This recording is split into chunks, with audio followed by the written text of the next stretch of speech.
So we can make these emotional appeals over and over again, and we can use like the number over and over again, but here are facts, okay? We know that Hamas operates out of civilian areas. Even Amnesty International admitted as much since 2014.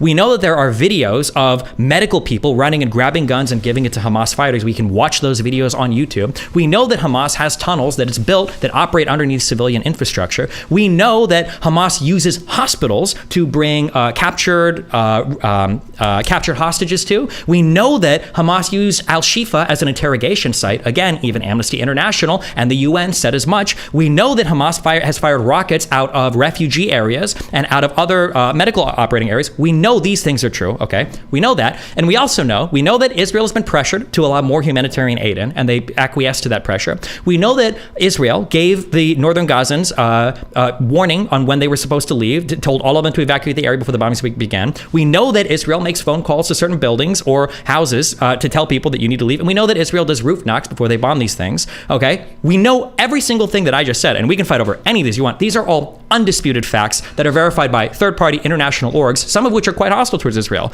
To go through all of that evidence and then to say, well, 18,000 civilians, so they must be indiscriminately targeting. That is a statement uttered without evidence, and it begs for any sort of justification whatsoever. There is none. There's no evidence that any of this exists. It is a fantastic point that's thought up in the West by people that are dealing with no actual facts on the ground of anything that's happening.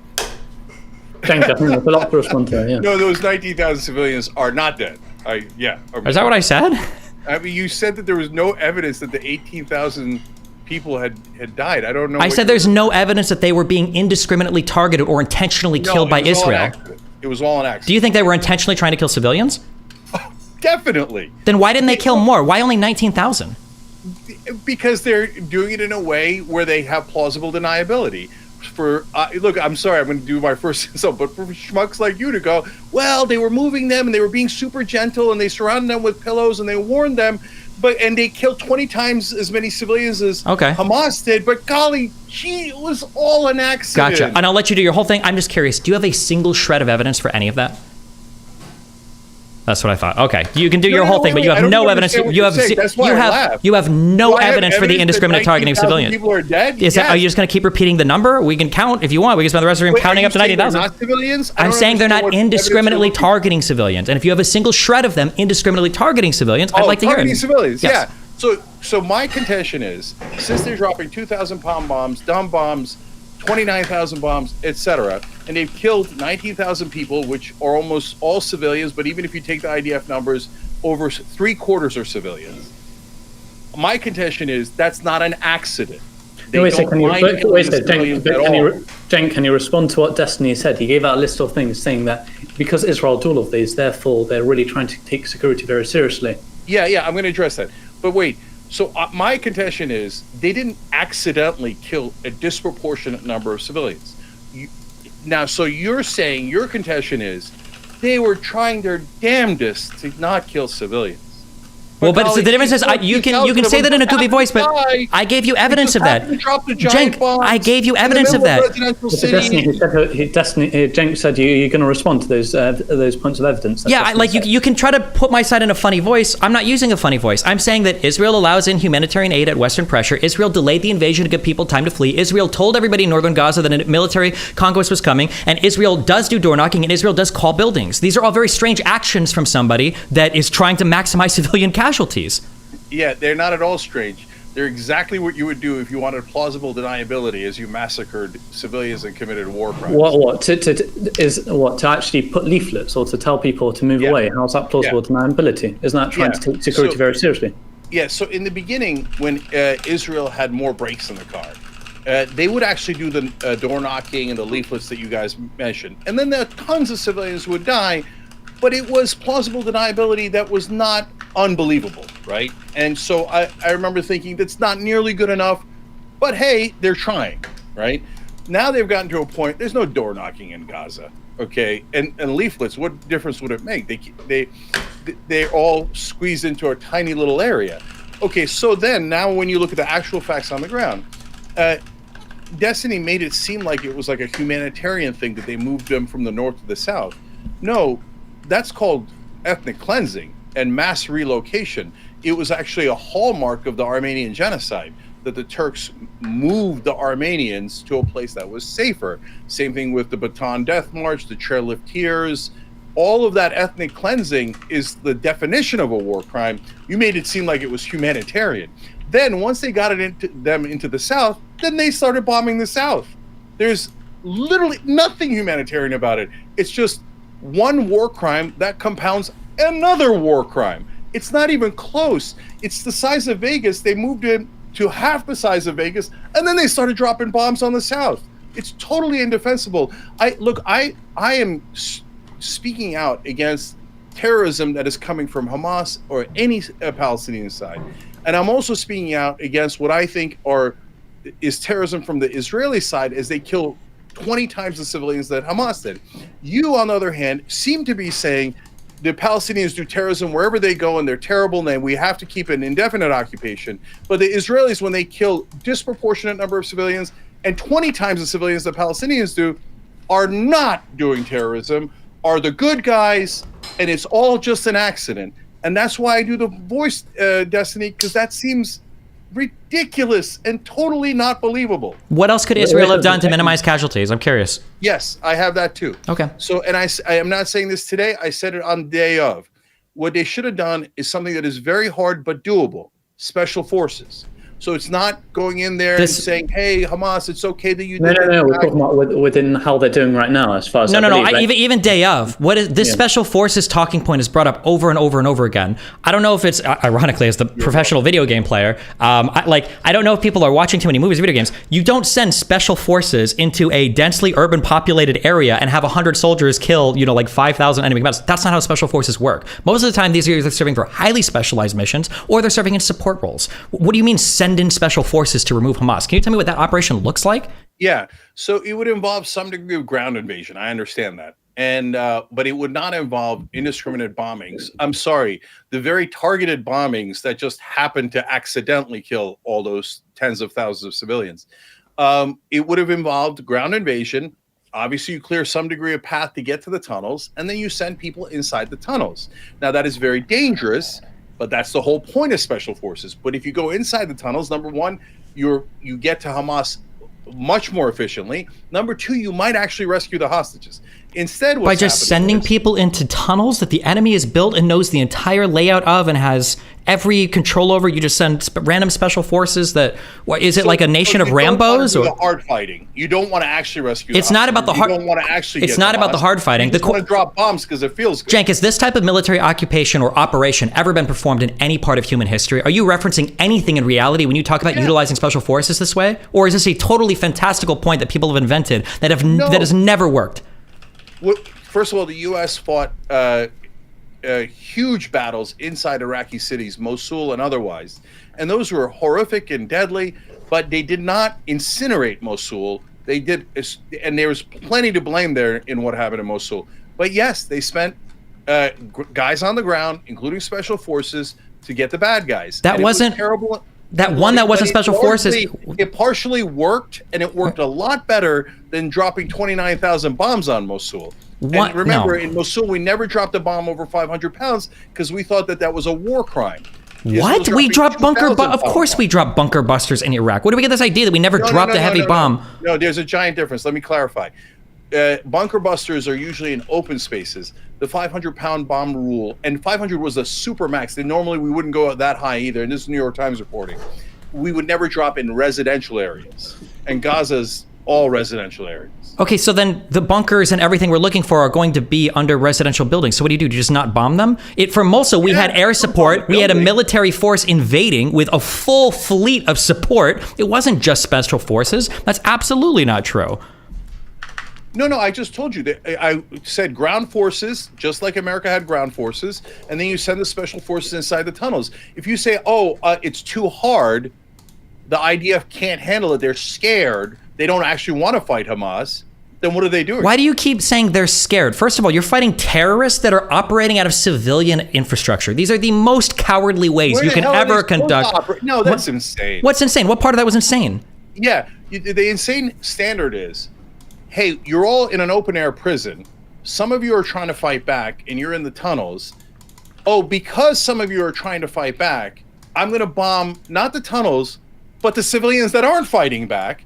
But because some of you dared to fight back against your occupation, what was Hamas supposed to do? Go build a military complex in the middle of the desert somewhere in Gaza? Well, they would be bombed immediately. So it's an impossible. So they have to listen. If you're going to justify them, if you're going to justify the use of human shields, if you can justify the use of human shields, That's let me Cenk, are you trying to justify the use of human shields? No.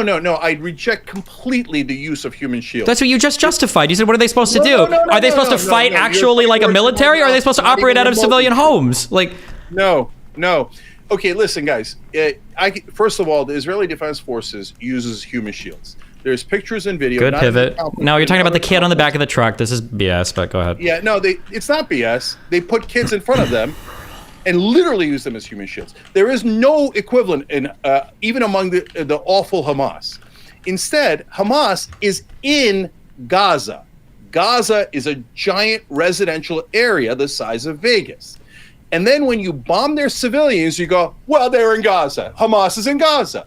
And so since they're in Gaza and civilians are in Gaza, they're using human shields. They're making us murder their citizens. They're making us drop 2,000-pound bombs on their citizens. It's Hamas's fault that we had to murder all their civilians. Well, where the hell is Hamas supposed to be? Are they supposed to be in Sweden or Bangkok? Well, that's where their leadership. That's where their leadership goes when they make millions and millions of dollars and then conduct warfare from overseas. But except it's usually like Qatar, Tunisia, or whatever. Hold on. According to your guys' logic, Israel is using human shields. They are bombing from Israel, and so what is Hamas supposed to do? They're supposed to come in and bomb and attack and shoot the Israeli civilians because the dastardly IDF is using Israelis as human shields. Why didn't Israel attack from Norway or Budapest? It is entirely possible. I do concede. I saw a lot of video footage of the festival. Maybe there were military missile installations around there, and they just didn't show them on camera. But in Gaza, Destiny. I'm just saying that, like, the idea. I'm saying that because you have brutalized them for 56 straight years, you're keeping them in an open air prison, and then you go, oh, I can't believe that their fighters are in the same area. They're in the same prison. Cenk, why do you think Gaza is treated so? Why is Gaza? Why is dumbest argument on the planet? Then complain to Amnesty International because they talk about Hamas using them as well. So does UN Human Rights Watch. Why is Gaza treated so much differently than the West Bank? The West Bank is helping Israel with the occupation Palestinian Authority. That's why it's on the edge of collapse. Wait, so I just want to go back. Fighting back, and I think they're fighting back in an immoral and counterproductive way. But yeah, that's the giant difference. Wait, so I want to go back to that point about human shields because it was a really good point. Cenk, can you not agree with Amnesty International that Israel are using human shields? Not Israel, sorry, that Hamas are using human shields. I do not agree with them. No, you do not agree. No, I do not agree because look, guys. Under that same logic, no matter anytime anyone attacks from their own territory that has civilians, then they're using human shields. So if America launches missiles from U.S. bases in America, then the other side would say, oh, you guys are using human shields. I had to nuke all of Kansas, all of Colorado, because you guys were using human shields. You dastardly put your weapons, your nuclear weapons, your missiles in Colorado, thereby forcing me to nuke Colorado. It's America's fault for using human shields. You tell me how that logic doesn't apply. The logic doesn't apply because we don't fire bombs and rockets from apartment complexes or use hospitals, civilian hospitals, to interrogate hostages. Military bases. Because they're occupied. Okay, so we think that it's so okay. So yeah, I understand. So you're justifying the use of human shields. That's fine. You can justify it. I think that you can actually make arguments there. It's a pretty brave position. Fury justifies that Israel is using human shields. You can play at this game all day long. If Israel was launching attacks from an area, why are you justifying the human shields that Israel is using? You sound so immoral. First of all, it doesn't matter if Israel uses human shields or not. The reason why you use that doesn't matter. Well, correct. It doesn't matter. Do you know why? Do you know why it doesn't matter? It doesn't matter if Israel uses human shields because Hamas wants to kill civilians anyway. So why would you waste your time, right? If you put a civilian in front of an IDF tank, Hamas goes, "Oh shit, a 2-for-1 special." Obviously, human shields won't work on the Israeli side. Civilians, but Israel kills 20 times the civilians that Hamas does. But golly gee, they didn't want to kill them. You see how it's sophistry? It's not sophistry. It's called collateral damage. This is how warfare works, unfortunately. Sophistry is pretending. Sophistry is having never watched the movie Black Hawk Down and assuming that you can send 20 special forces agents through unknown tunnels and have them beat all the terrorists. That's what sophistry is. Yeah. Destiny, are you basing you're looking at how the IDF should operate based on video games and movies? That's what it seems like when people talk about special forces. It's a very video game movie approach. The idea that if you send in some special forces, they can beat a whole bunch of people. But historically, I think there were two really good examples where the United States tried this and it ended in disaster. And Black Hawk movie was one of the movies made about that, where Jesus, I haven't actually even seen the movie, but that shows that like when special forces got pinned down in a bad area and they had to bring in a ton of support and way more people ended up dying as a result of all of this shit because of like what happens. It was Mogadishu, I think was the area it was called. But yeah, you don't just send in unsupported special forces unless it's for very... I didn't say unsupported. What? I didn't say unsupported. Okay, but no, but when you talk about support, the support is not special forces going in on their own and fighting and killing terrorists. Special forces either work in support roles or they do highly specialized missions. For instance, like flying into Pakistan and killing Osama bin Laden. That would be an example of like a specialized mission that special forces would do. There is no example in the history of all of warfare where special forces go into a city, an enemy city, and kill all the terrorists. That just never happens. So the idea that this is brought up as some serious like pushback on how Israel should be conducting military operations has no basis in reality, has no basis in military operations, has no basis in how any country operates. It's just again, like you said, an impossible standard to hold Israel to. And then to do all of this and to say that like Israel needs to draw a ceasefire or Israel needs to stop the fighting and Hamas should be allowed to stand, or we should give, earlier you were saying we should give more power. Okay, you were saying we should give more power to the Palestinian Authority to go in and clear out Gaza, and now you're telling me that the Palestinian Authority has no legitimacy in the West Bank because you wouldn't answer the question of why is the West Bank treated better than the Gaza Strip, and it's because less terrorism comes from the West Bank than the Gaza Strip, but you don't want to answer that because obviously you would see that the citizens of Gaza have some responsibility for why the blockade exists there. It's just there's like this impossible set of conditions given to Israel where we're unironically telling them to negotiate a peace deal that the Palestinians already walked away from 23 years ago against a group of people that have been shooting rockets into this country every single fucking day for like the past 20 years. It's just like no other country on earth would be held to this standard of negotiation. You know it's insane. Do you know why? Because no other country is occupying 5 million people. Like you occupy them and then you go, can you believe that this one country has these people fighting back when they're prisoners? And they should know that they're prisoners. So strange that nobody cared when they were being prisoners. Crazy that nobody cared when they were being occupied by Egypt and Jordan from 1948 to 1967. Crazy that Resolution 242 from the UN only called for the Palestinian state to be created after Jordan and Egypt lost that territory in a war. Isn't that interesting?